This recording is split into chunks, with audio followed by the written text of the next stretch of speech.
Himachal is not just about Shimla and Manali. It's about people, it's about their culture, and it's about their tradition. और आज हम आपको लेके चलेंगे हिमाचल के उस हिस्से में जहाँ बर्फ से ढकी धौलाधार पर्वतमाला की गोद में बसा है दुनिया का सबसे खूबसूरत क्रिकेट स्टेडियम, जहाँ चाय के बागानों की खुशबू पहाड़ों के साथ घुल जाती है, जहाँ मैक्लोडगंज सिर्फ एक हिल स्टेशन नहीं बल्कि दलाई लामा और तिब्बत संस्कृति की एक नई पहचान बन चुका है। और आखिर में हम पहुँचेंगे उस जगह जिसे लोग भारत का मिनी स्विट्ज़रलैंड कहते हैं। तो चलिए देखते हैं हिमाचल का वो चेहरा जिसे शायद आपने पहले कभी ना देखा होगा। कांगड़ा में आपका स्वागत है।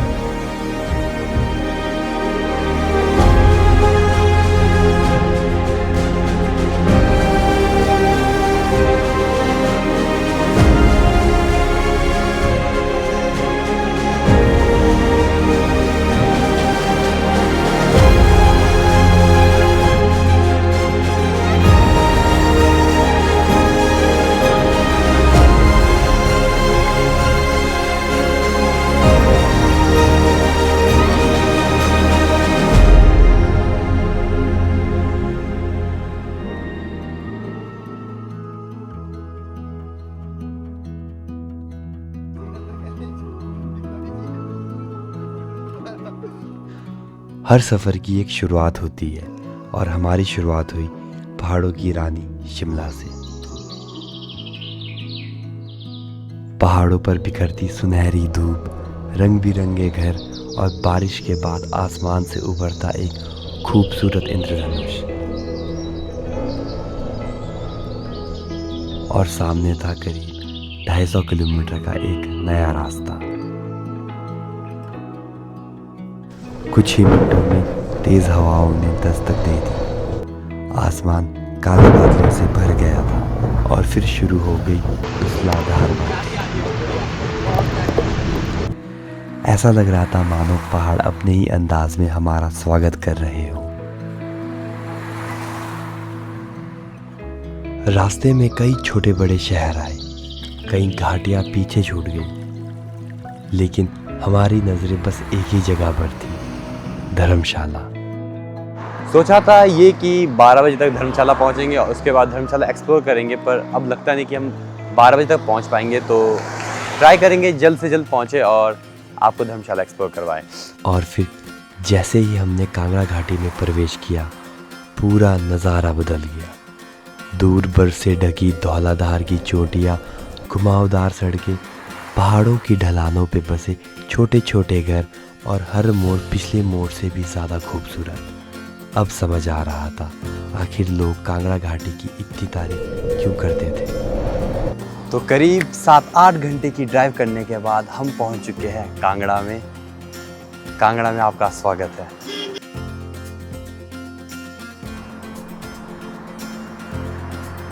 सफ़र लंबा ज़रूर था, लेकिन ऐसे नज़ारों के सामने सारी थकान कहीं खो सी गई। और फिर करीब 8-9 घंटे के बाद हम पहुंच चुके थे धर्मशाला।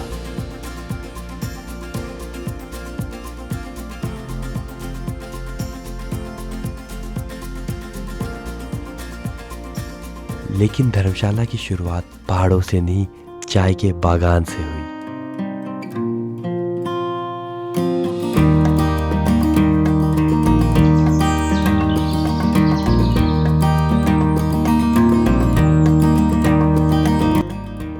अभी हम हैं धर्मशाला के टी गार्डन में, जो कि धर्मशाला से करीब 2 किलोमीटर दूर है। और मैंने एक्सपेक्ट नहीं किया था कि इतना खूबसूरत दिखेगा, पर वाकई में काफ़ी खूबसूरत दिख रहा।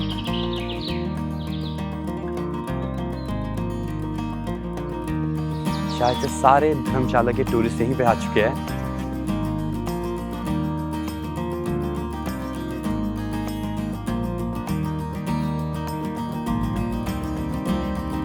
यहाँ पे टी गार्डन और सामने साथ ही साथ आपके धौलाधार रेंजेस। तो अभी यहाँ पे हम ट्राई करेंगे यहाँ की लोकल ड्रिंक ग्रीन टी जो भी है और बताएंगे कैसी है। मैं लगभग सबके हाथ में देख रहा हूँ कि हर कोई वो पी रहा, तो हम भी ट्राई करते हैं और बताते हैं कैसी है। कैसी है? मैं नहीं पी रहा, गंदी है। ये अच्छी है।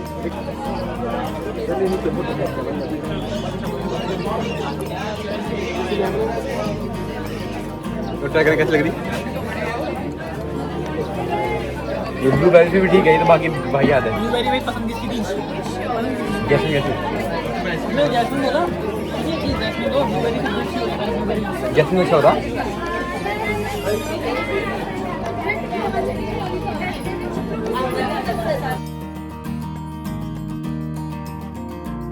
तो यहाँ पे 2 घंटे बिताने के बाद अब हम जाएंगे अपने होटल रूम, वहाँ पे खाना खाएंगे और बिल्कुल सो जाएंगे।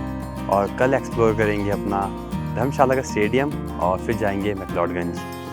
तो मिलते हैं आपसे बहुत जल्द।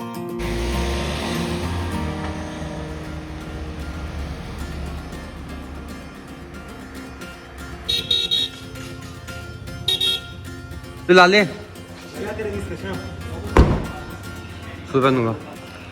तो जस्ट अभी अपने होटल पहुंच चुके हैं और थके हारे।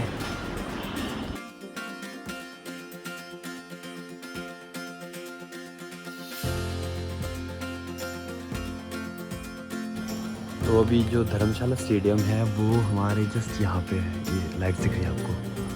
तो अभी तो कैप्चर नहीं कर पाऊँगा, सुबह सुबह आपको इसके ड्रोन शॉट्स दिखाऊंगा और मिलते हैं सुबह। तो जस्ट अभी अपनी होटल रूम आ चुके हैं और यहाँ पे हम नहाएंगे और उसके बाद सो जाएंगे और आपको मिलेंगे कल सुबह। Good night.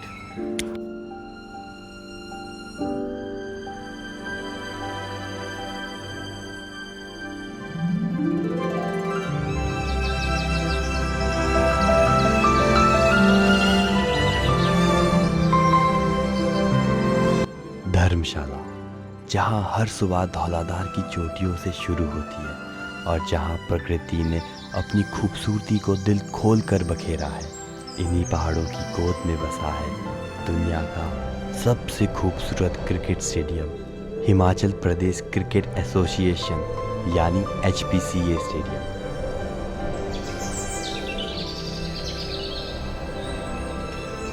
करीब 1450 मीटर की ऊंचाई पर बना ये स्टेडियम अपनी लोकेशन की वजह से दुनिया में सबसे खूबसूरत क्रिकेट मैदानों में आता है। चारों ओर बर्फ से ढकी धौलाधार पर्वतमाला, नीचे फैली हरी भरी कांगड़ा घाटी और बीचों बीच बना ये मैदान एक ऐसा नज़ारा पेश करता है जो शायद ही दुनिया में किसी और क्रिकेट स्टेडियम में देखने को मिले।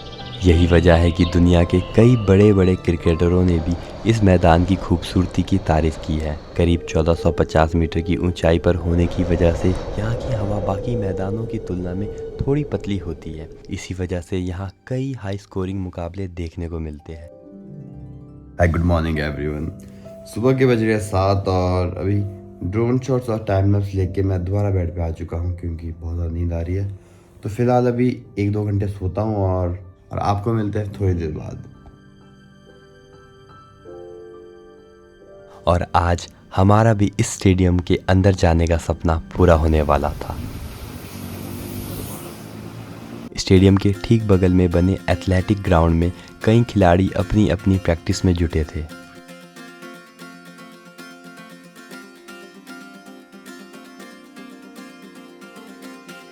हम स्टेडियम के अंदर जाने ही वाले थे तभी हमें पता चला, पर अभी यहाँ पता चला है कि एंट्री यहाँ पे अलाउड नहीं है क्योंकि यहाँ पे 11 तारीख से IPL मैचेस हो रहे, तो अभी से काम स्टार्ट हो गया।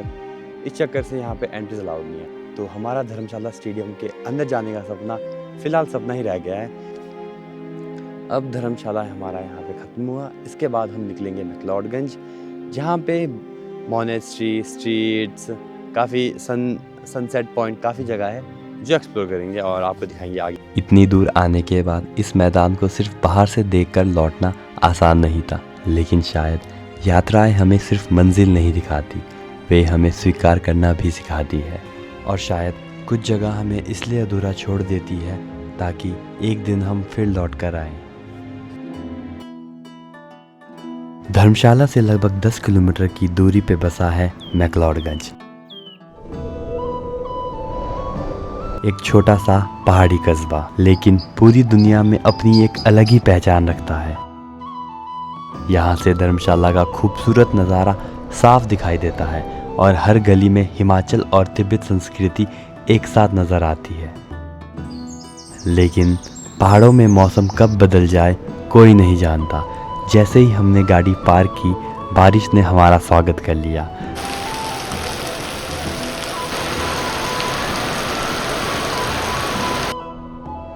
करीब 1-2 घंटे तक हम बस बारिश रुकने का इंतज़ार कर रहे थे और फिर बारिश थमी और शुरू हुई मैक्लोडगंज की सैर।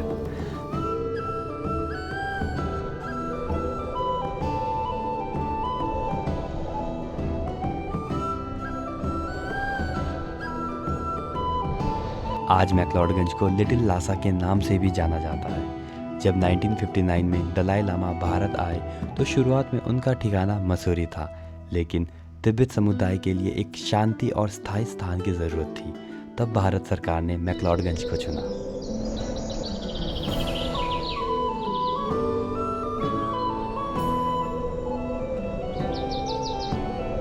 साल 1960 में दलाई लामा और तिब्बत प्रशासन यहाँ आकर बस गए।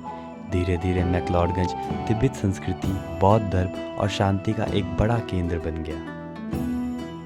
आज यहाँ आने वाला हर इंसान सिर्फ पहाड़ देखने नहीं आता, वो यहाँ की शांति को महसूस करने भी आता है।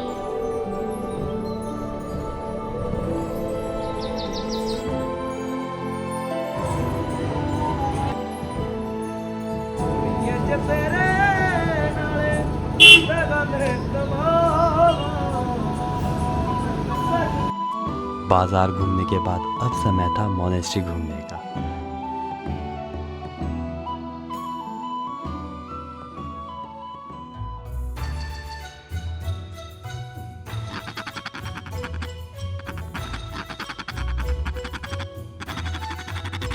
अंदर कुछ भिक्षु रंग बिरंगी रेत से एक बेहतर आकृति बना रहे थे। इसे सैंड मंडाला कहा जाता है। इसे बनाने में कई हफ्ते और कभी कभी तो कई महीने भी लग जाते हैं, लेकिन सबसे दिलचस्प बात यह है कि पूरा होने के बाद इसे खुद ही मिटा दिया जाता है।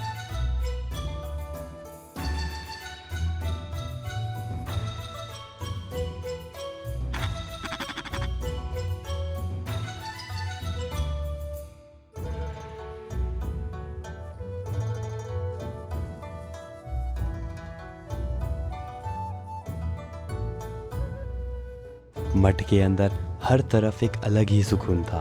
कुछ लोग ध्यान में बैठे थे, कुछ लोग प्रार्थना कर रहे थे और कुछ बस शांति को महसूस कर रहे थे।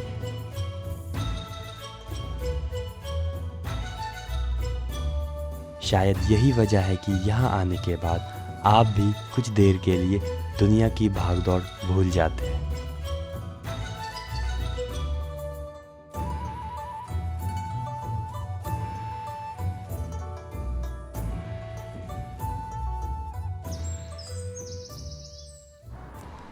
मैक्लोडगंज से कुछ ही किलोमीटर आगे हम पहुंच गए नड्डी व्यू पॉइंट।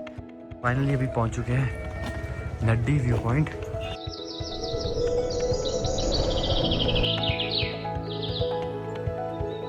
धौलाधार पर्वतमाला को करीब से देखने के लिए यह सबसे मशहूर जगहों में से एक है। कई लोग यहाँ सिर्फ सनराइज और सनसेट देखने आते हैं और यहीं से त्रिउंड ट्रैक की भी शुरुआत होती है। जब हम पहुँचे तब बादलों ने पहाड़ों को अपनी चादर में छिपा रखा था।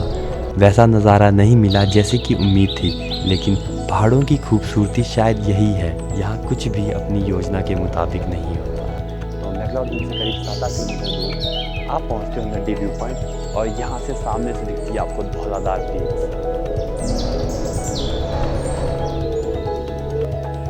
अब वक्त था इस सफ़र के अगले और आखिरी पड़ाव की ओर बढ़ने का और हम निकल पड़े भारत के मिनी स्विट्ज़रलैंड खजियार की ओर।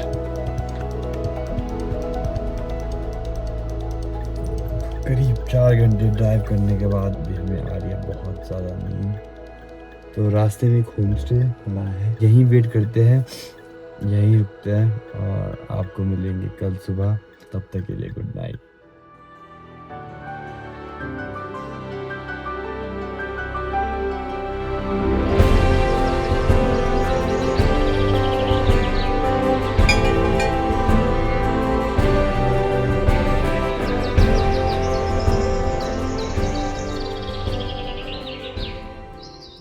खजियार हिमाचल प्रदेश की सबसे खूबसूरत जगहों में से एक। चंबा जिले में समुद्र तल से लगभग 1920 मीटर की ऊंचाई पर बसा खजियार चारों ओर घने देवदार के जंगल, विशाल हरे भरे मैदान और हर तरफ फैली प्राकृतिक खूबसूरती। यहाँ मैंने देखा कि दूर दूर से आए कई पर्यटक इस खूबसूरती को देखने आए थे। कई छोटे छोटे स्टॉल लगे थे जहाँ लोग हिमाचली पहनावे में थे। स्थानीय लोग घुड़सवारी करा रहे थे और हर तरफ एक जीवित सांस्कृतिक माहौल था। और तभी इन देवदार के घने जंगलों के बीच मैंने एक छोटा सा घर देखा, वो घर जो हर किसी के सपनों में होता है। बस एक पल को लगा जिंदगी यहीं ठहर जाए।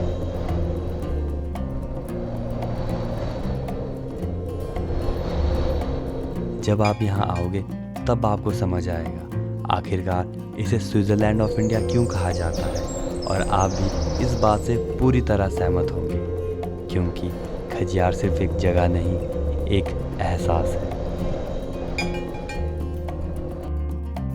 यहाँ पे आते ही पूरी वाइब पहलगाम वाली आई थी कि लगा नहीं था कि हिमाचल में भी ऐसी जगह होगी। ऐसा लग रहा कि आप पहलगाम में आ रखे हो। यहाँ के मेडोज वगैरह पूरा, इतना मैंने सोचा नहीं था कि इतनी भीड़ होगी यहाँ पे, पर भीड़ भी बहुत ज़्यादा है, रश बहुत ज़्यादा है। पैराग्लाइडिंग यहाँ अवेलेबल है, हॉर्स राइडिंग यहाँ अवेलेबल है और छोटे छोटे से स्टॉल भी। तो लगभग 2 दिन से हम लगातार घूम ही रहे हैं। कल धर्मशाला, मैक्लोडगंज और आज खजियार। तो और अब समय हो चुका है हमारा यहाँ से वापस जाने का। तो इसी के साथ हम अपनी ये वीडियो यहीं ख़त्म करते हैं। आपको बहुत जल्द मिलेंगे एक नई जगह और एक नई कहानी के साथ। धन्यवाद।